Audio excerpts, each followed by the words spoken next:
Welcome once again to the hour of the time. I'm William Cooper. Ladies and gentlemen, make sure that you stay glued to your radio tonight as we bring you another in the never-ending series that we call Mystery Babylon.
Tonight's episode, ladies and gentlemen, is entitled Darkness. There is no study so intriguing and yet so mysterious as that of the early religions of mankind. To trace back the worship of God to its simple origin, and to mark the gradual process of those degrading superstitions and hallowed rites which darkened and finally extinguished his presence in the ancient world. At first, men enjoyed the blessings of nature as children do in an age of innocence without inquiring into causes. It was, in fact, sufficient for them that the earth gave them herbs, that the trees bore them fruit, that the stream quenched their thirst. They were happy, and every moment, though unconsciously, they offered a prayer of gratitude to him whom as yet they did not know. And then a system of theology arose, amongst them vague and indefinite as the waters of the boundless sea. They taught each other that the sun, the earth, the moon, and the stars were moved and illumined by a great soul which was the source of all life, which caused the birds to sing, the brooks to murmur, and the sea to heave. It was a sacred fire which shone in the firmament, and in mighty flames it was a strange being which animated the souls of men, and which, when the bodies died, returned unto itself again. Ancient man silently adored this great soul in the beginning and spoke of him with reverence, and sometimes they raised their eyes timidly to his glittering dwelling place on high. And soon they learned to pray. When those whom they loved lay dying, they uttered wild lamentations and flung their arms despairingly toward the mysterious soul. For in times of trouble, the human mind, so imbecile, so helpless, always clings back to something that is much stronger than itself. As yet, in that time, they worshipped only the sun, the moon, and the stars. And not as gods, but as visions of that divine essence which alone ruled and pervaded the earth, the sky, and the sea. They adored him kneeling with their hands clasped and their eyes raised. They offered him no sacrifices. They built him no temples. You see, they were content to offer him their hearts, which were full of awe, in his own temple, which was full of the grandeur of nature. For the God they worshipped was indeed nature's God.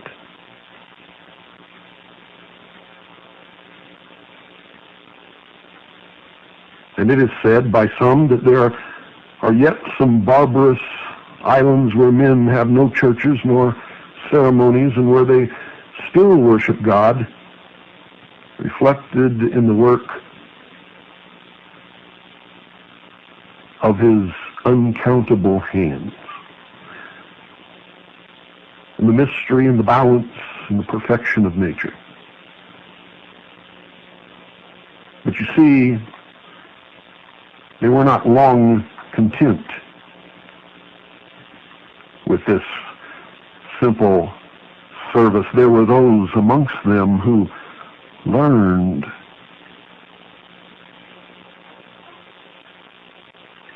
how to subvert and twist so that they could control the others around them.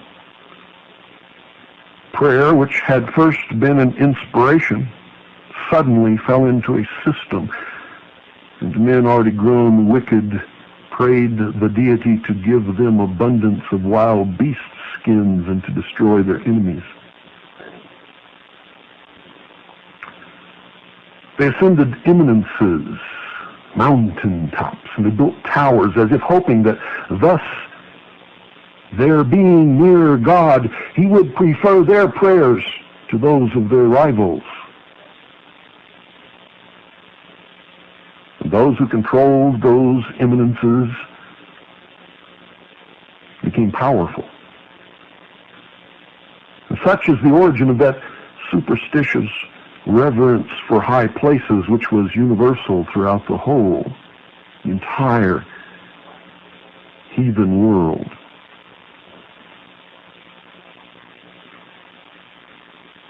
And then, it is clear in the ancient annals that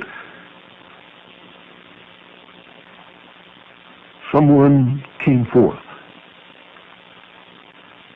Orpheus was born.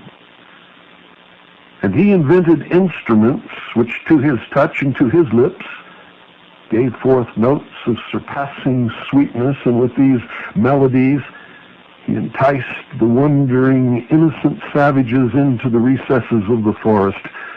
And there Orpheus taught them precepts of obedience to the great soul and of loving kindness toward each other in harmonious words. And he became the high priest. And so they devoted groves and forests to the worship of the deity.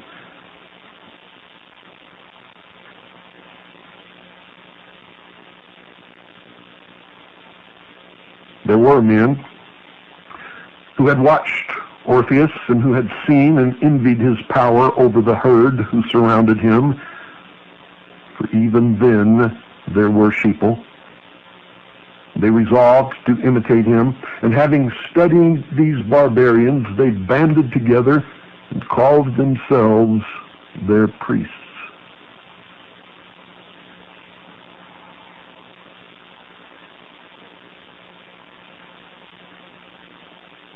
Religion is divine, but its ministers, after all, are men.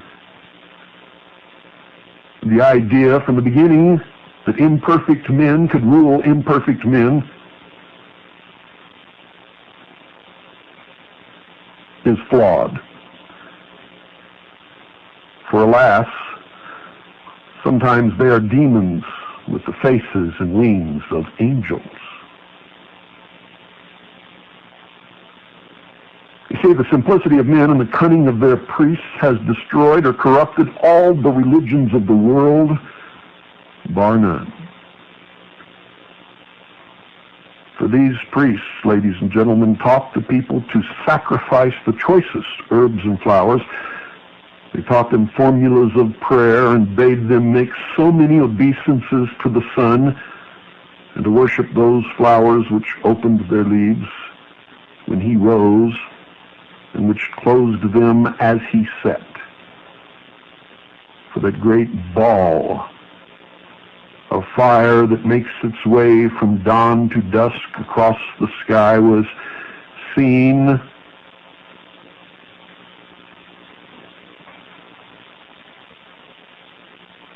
as the savior to those who huddled in the cold darkness surrounded by wild beasts of prey. And it was to that sun that they directed their worship as the great symbol in the heaven of the power of God and the source of all life on this earth. For remember, theirs was a worship of nature's God. They composed a language of symbols, which was perhaps necessary in those times since letters had not been invented, but which perplexed the people and perverted them from the worship of the one God. Those symbols are still used upon the sheeple of the world today, the great herd.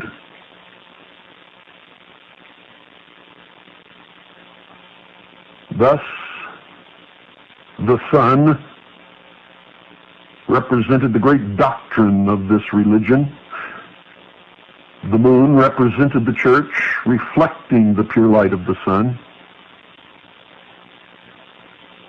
And the sun and the moon were worshipped as emblems of God. And fire, by the philosophers of fire, as an emblem of the sun. Water, as an emblem of the moon, which by faith reflected the pure light of its master. The serpent represented the full body of the priesthood, the initiates, was to be worshipped as an emblem of wisdom and eternal youth, since it renews its skin every year. Thus, it periodically casts off all symptoms of old age and begins anew. Reborn, if you will. And the bull, the most vigorous of animals and whose horns resembled those of the crescent moon, was also worshipped.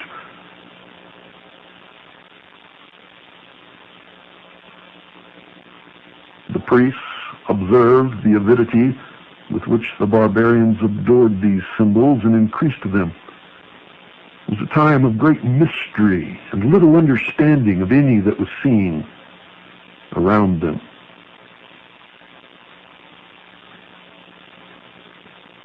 To ancient man, the sun was seen to die, and darkness descended around them. It was a time of great danger and cold. And then, as if by magic, the sun was reborn each morning and made its way across the sky, where it became old and then died again. And they began to measure their world by the seasons of the sun.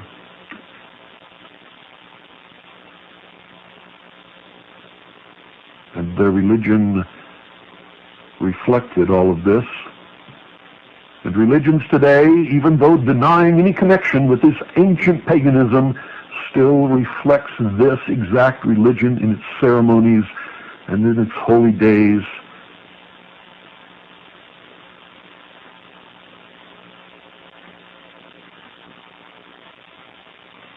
Even to the layout of its churches.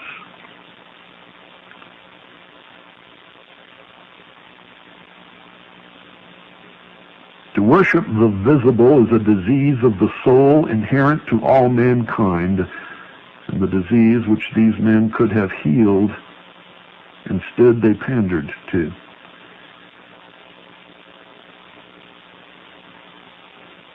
It is true that the first generation of men might have looked upon these merely as the empty symbols of a divine being, but it is also certain that in time the vulgar forgot the God in the emblem and worshipped that which their fathers had only honored, and therefore the symbol became the God.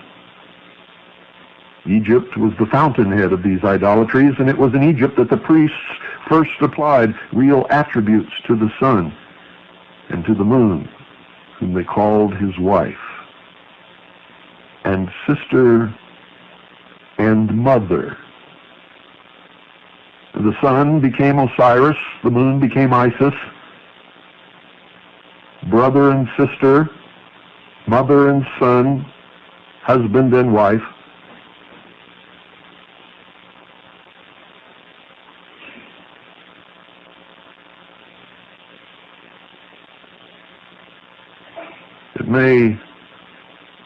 It may perhaps, for those of you who have not heard it, maybe have not been listening to this broadcast for a great period of time, it may perhaps interest you to listen to the very first fable of the world.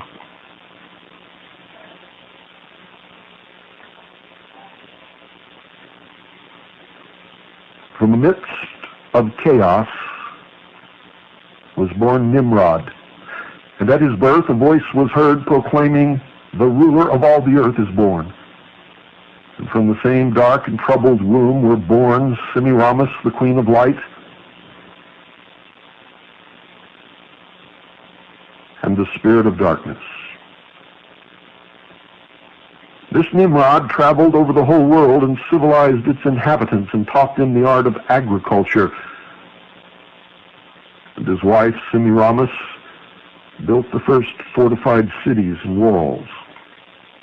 But on his return, the jealous darkness laid a stratagem for him, and in the midst of a banquet had him slain. He was nailed down in his prison, which cast into the river, floated into the sea, which even in that ancient time was never mentioned, but with marks of detestation. And when Semiramis learned these sad news, she cut off a lock of her hair and put it on her mourning robes and wandered through the whole country in search of the dead body of her husband.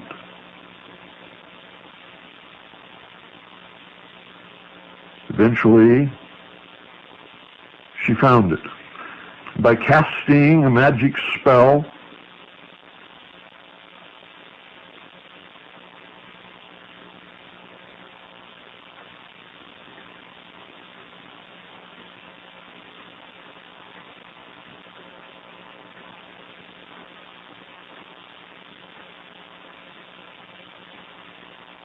a magical intercourse was obtained between Semiramis and the dead Nimrod,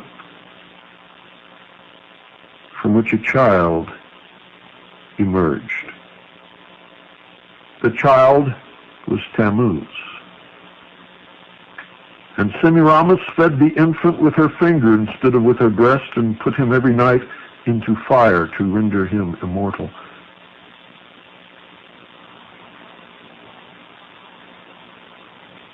And now, let me read you a later story of the same myth, only with different names.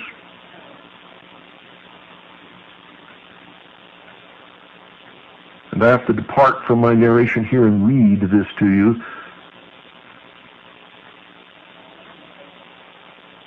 From the midst of chaos was born Osiris. And at his birth a voice was heard proclaiming, "The ruler of all the earth is born." And from the same dark and troubled womb were born Isis, the queen of light, and Typhon, the spirit of darkness. This Osiris moved over the whole world and civilized its inhabitants and taught them the art of agriculture, brought them together in societies for their mutual benefit and protection. But on his return to Egypt, the jealous Typhon laid a stratagem for him, and in the midst of a banquet had him shut up in a chest which exactly fitted his body. He was nailed down in his prison, which cast into the Nile, floated down to the sea by the Ta'itic mouth, which even in the time of Plutarch was never mentioned by an Egyptian except with disdain and loathing. When Isis heard the news, she cut off a lock of her hair and put on her mourning robes and wandered through the whole country in search of the chest which contained the dead body of her husband. At length she learnt that the chest had been carried by the waves to the shore of Byblos and had there lodged in the branches of a tamarisk bush, which quickly shot up and became a large and beautiful tree, growing round the chest so that it could not be seen. The king of the country, amazed at the vast size the tree had so speedily acquired, ordered it to be cut down, to be hewn into a pillar to support the roof of his palace, the chest being still concealed in the trunk. The voice which had spoken from heaven at the birth of Osiris made known these things to poor Isis, who then went to the shore of Byblos and sat down silently by a fountain to weep. The damsels of the queen met her and accosted her, and the queen appointed her to be nurse to her child. And Isis fed the infant with her finger instead of with her breast, and put him every night into fire to render him immortal. While transforming herself into a swallow, she hovered around the pillar which was her husband's tomb, and bemoaned her unhappy fate. It happened that the queen thus discovered her, and shrieked when she saw her child surrounded by flames. And by that cry she broke the charm, and deprived him of immortality. By that cry, Isis was summoned back to her goddess form and stood before the awestruck queen, shining with light and diffusing sweet fragrances around. She cut open the pillar and took the coffin with her and opened it in a desert. There she embraced the cold corpse of Osiris and wept bitterly. Isis returned to Egypt and hid the coffin in a remote place, but Typhon, hunting by moonlight, chanced to find it and divided the corpse into 14 pieces. Again Isis set out on her weary search throughout the whole land, sailing over the finny parts in a boat made of papyrus. She recovered all the fragments except one which had been thrown into the sea. Each of these she buried in the place where she found it, which explains why in Egypt there are so many tombs of Osiris. And instead of the limb which was lost, she gave the phallus to the Egyptians, the disgusting worship of which was thence carried into Italy, into Greece, and into all the countries of the East. And today, people pay obeisance to this phallus when they stand in awe of the Washington Monument, or when they attend spike training, for truly, it is the shaft. When Isis died, she was buried in a grove near Memphis. Over her grave was raised a statue covered from head to foot with a black veil, and underneath was engraved these divine words, quote, "I am all that has been, that is, that shall be, and none among mortals has yet dared to raise my veil," end quote. Beneath this veil, ladies and gentlemen, are concealed all the mysteries and learning of the past. A young scholar, his fingers covered with the dust of venerable folios, his eyes weary and reddened by nightly toil, will now attempt to lift a corner of this mysterious and sacred covering. folios are the old books that I have discovered in used bookstores across the country and around the world. And truly, in some of those dark and dim corners and shelves that have never been touched, I have been literally covered with the dust of years that has settled upon these ancient volumes. Those that I could afford have found their way into my library, where they still serve today.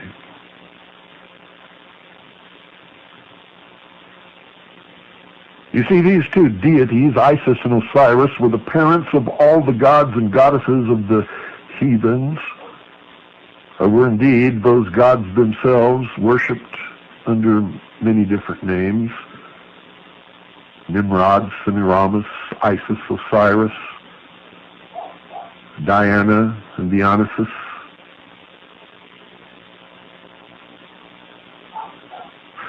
The fable itself was received into the mythologies of the Hindus and the Romans. Sira is said to have mutilated the Brahma as Typhon did Osiris, and Venus to have lamented her slain Adonis as Isis wept for her husband, god, brother, son. And as yet, the sun and moon alone were worshipped under these two names. And as we have seen, besides these twin beneficial spirits, men who had begun to recognize sin in their hearts had created an evil one who struggled with the power of light and fought with them for the souls of men. I must tell you that in my studies I find that it has been natural through all history for man to fabricate something that is worse than himself rather than take the responsibility upon his own shoulders. And even in the theology of the American Indians, which is the purest of the modern world, there is found a Mahitu, or dark spirit.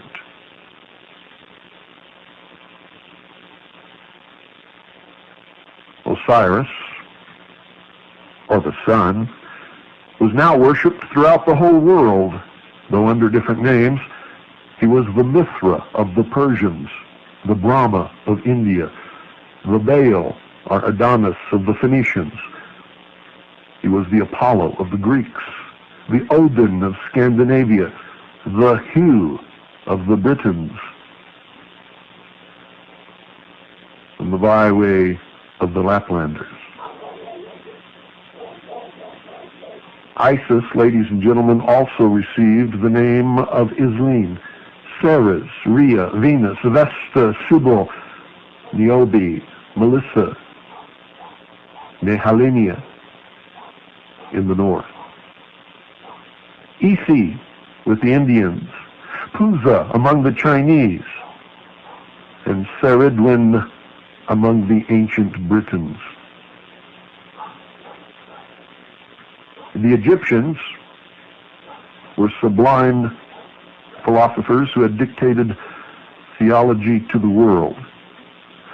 And in Chaldea arose the first astrologers who watched the heavenly bodies with curiosity as well as with awe, and who made divine discoveries, and who called themselves the interpreters of God. And to each star they gave a name, and to each day in the year they gave a star. And the Greeks and Romans, who were poets, wreathed these names into legends. Each name was a person, and each person was a god. From these stories of the stars originated the angels of the Jews, the genii of the Arabs, the heroes of the Greeks, and the saints of the Romish Church. And then corruption grew upon corruption, and superstition flung black and hideous veil over the doctrines of religion. You see, a religion, ladies and gentlemen, is lost, utterly lost as soon as it loses its simplicity. Truth has no mysteries. It is deceit alone that lurks in obscurity. It is only the lie that is hidden behind a door. Men multiplied God into 1,000 names and created him always in their own image. Him, too, whom they had once deemed unworthy of any temple less noble than the floor of the earth and the vast dome of the sky which he had created, they worshipped in caves and then in temples which were made of the trunks of trees, rudely sculptured and ranged in rows to imitate groves of trees, and with other trunks placed upon them transversely to form the cross that is seen when you hold up your son.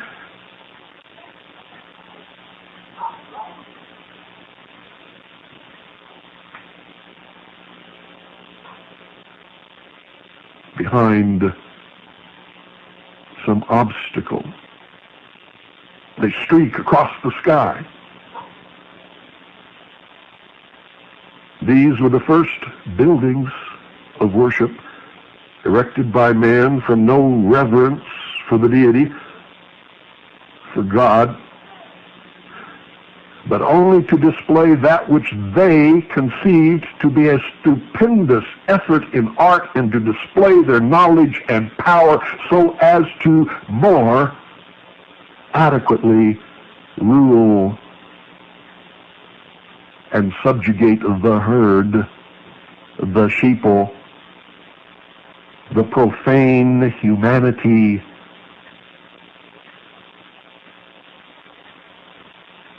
that had not a clue, and still doesn't, by the way.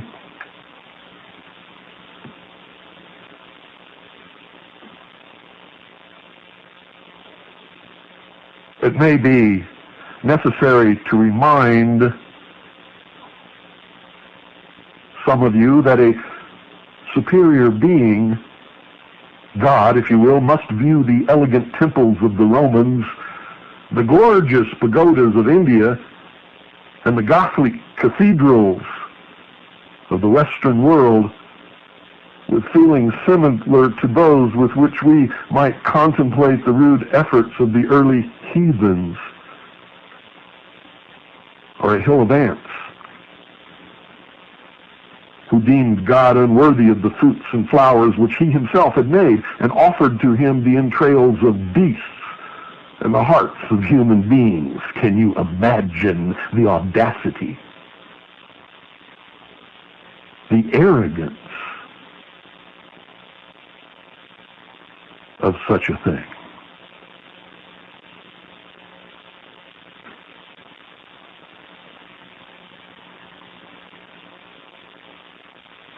We can compare, ladies and gentlemen, an ancient and fallen religion to the ship of the Argonauts, which the Greeks, desiring to preserve to posterity, repairing in so many different ways, that at length there did not remain a fragment of the original vessel which had borne to Colchis, the conqueror of the Golden Fleece.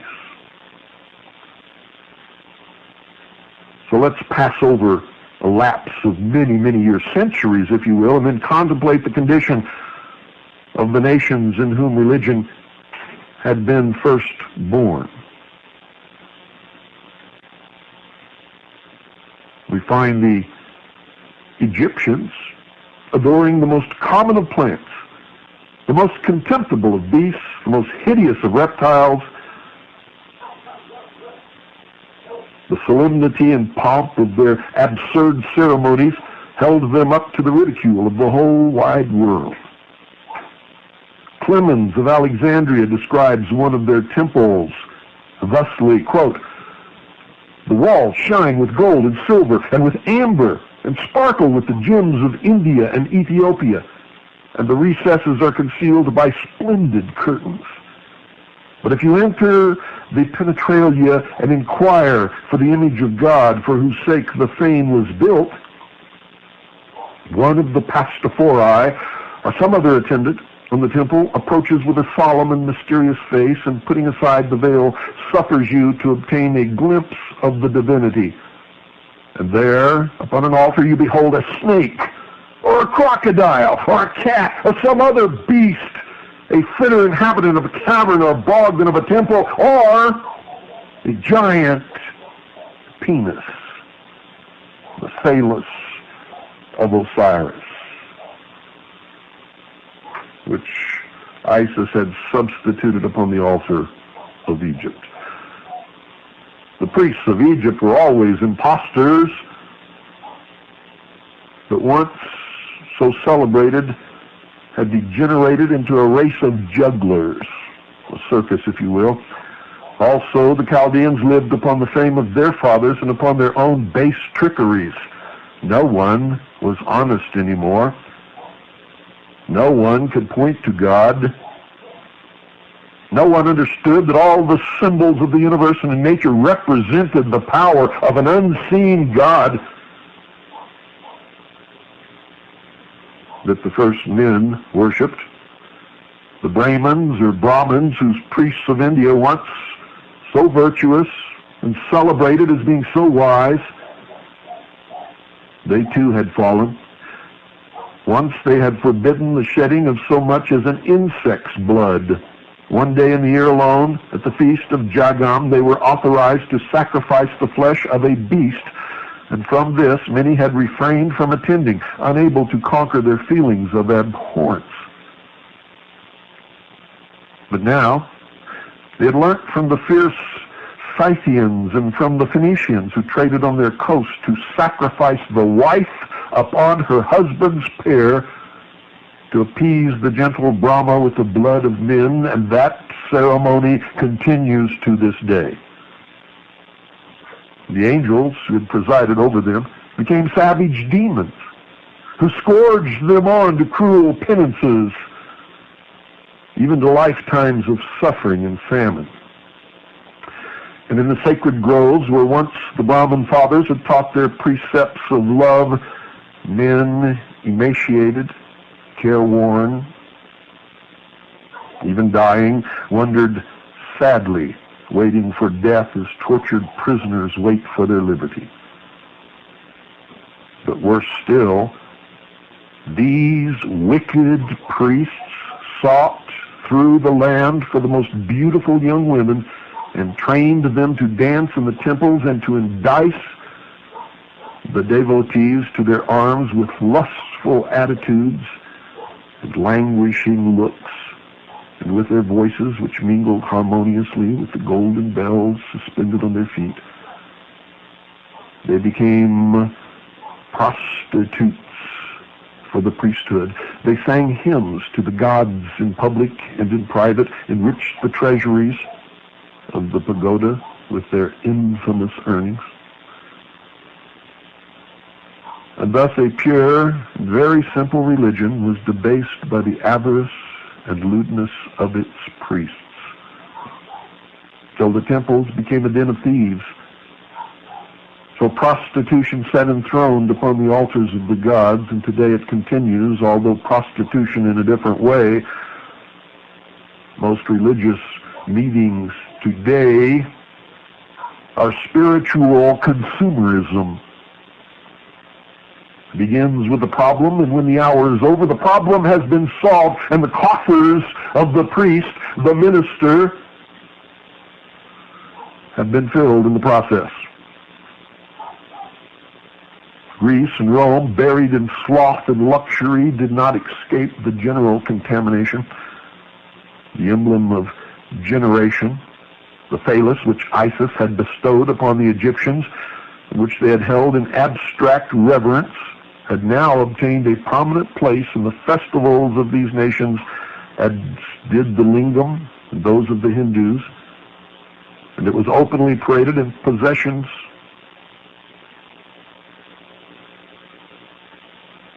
before guests in the home, in processions in the streets. It was worn by Roman nations in bracelets upon their arms. It adorns our nation's capital as the Washington Monument and stands mocking us in Dealey Plaza in Dallas, Texas. The sacred festivals and mysteries which they had received from the Egyptians and for which the women had been wont to prepare themselves by continence and the men by fasting, were now mere vehicles for all the depravities and deceptions of the very lowest kind. Men were permitted to join the women in their worship of Bacchus or Adonis, of the Bona Dea, and even of Priapus. And so dissolute did the Dionysia become, ladies and gentlemen, that the civil powers were compelled, yea, forced to interfere with those of religion, and the Bacchanalia were abolished by a decree of the Roman Senate. But it was too late, for Rome's fate had been sealed. And the Jews, the chosen people of God, had not their religion changed? Had not God, weary with their sins, yielded them to captivity, scourged them with sorrow, menaced them with curses? And isn't the state of Israel more a secular state than a religious state today, despite the claims of Zionism? They worshipped Baal, Peor, the Priapus of Assyria. They sacrificed their children to Moloch. They had dancing girls in the Holy Temple. This corruption spared no race, no people, no religion, and no one can point to any other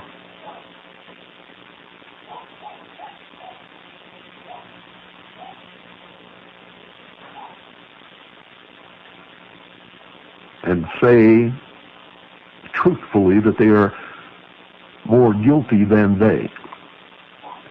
For all are guilty. All people, all religions, all nations, all over this world have destroyed the simple precepts of all of the different religions of the world. And none resemble even slightly what they began to be. And I'm not going to go deeper into particulars that are so degrading to human nature.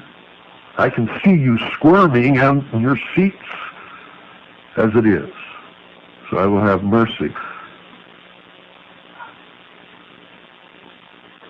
I will instead invite you to follow me by steadily listening to the hour of the time to a corner where you may begin to more readily understand where we are at and where we are going, for there are many who have traveled this route before in the history of the world. It is enacted in cycles, and those who ignore history are doomed to repeat it.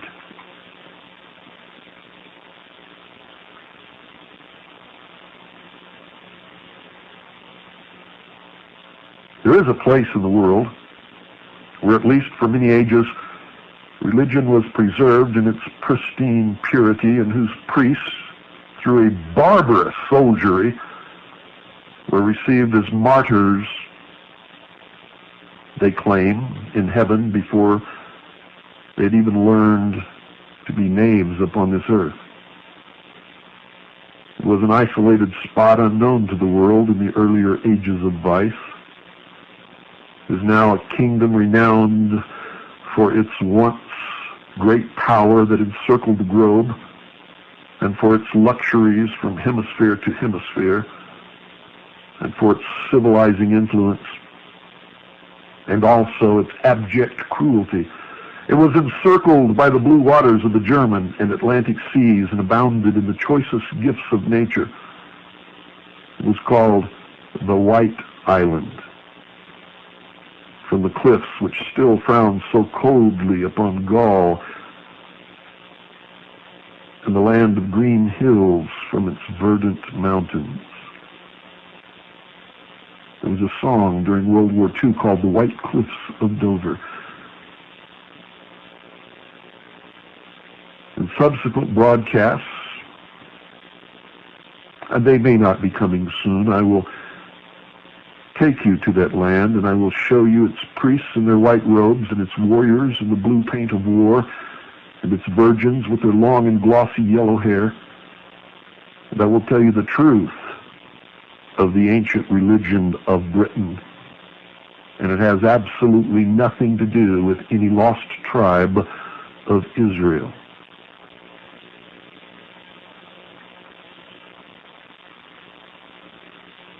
We will begin that journey some propitious evening, where I will lead you back into the past and relate to you why this land was called Albion and why Britain.